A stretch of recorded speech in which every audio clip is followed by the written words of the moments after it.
اور یہ قرآن ایسا نہیں کہ اللہ کے سوا کوئی اس کو اپنی طرف سے بنا لائے.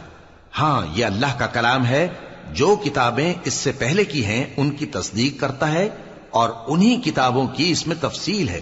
اس میں کچھ شک نہیں کہ یہ رب العالمین کی طرف سے نازل ہوا ہے. کیا یہ لوگ کہتے ہیں کہ پیغمبر نے اسے خود ہی گھڑ لیا ہے؟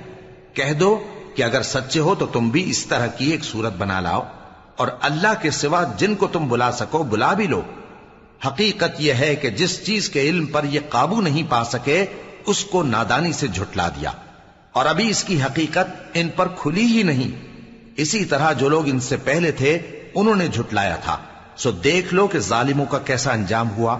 اور ان میں سے کچھ تو ایسے ہیں کہ اس پر ایمان لے آتے ہیں اور کچھ ایسے ہیں کہ ایمان نہیں لاتے. اور تمہارا پروردگار شریروں سے خوب واقف ہے. اور اگر یہ تمہاری تکذیب کریں تو کہہ دو کہ مجھ کو میرے اعمال کا بدلہ ملے گا اور تم کو تمہارے اعمال کا. تم میرے اعمال کے جواب دہ نہیں ہو اور میں تمہارے اعمال کا جواب دہ نہیں ہوں. اور ان میں بعض ایسے ہیں کہ تمہاری طرف کان لگاتے ہیں. تو کیا تم بہروں کو سناؤ گے اگرچہ کچھ بھی سنتے سمجھتے نہ ہو؟ اور بعض ایسے ہیں کہ تمہاری طرف دیکھتے ہیں.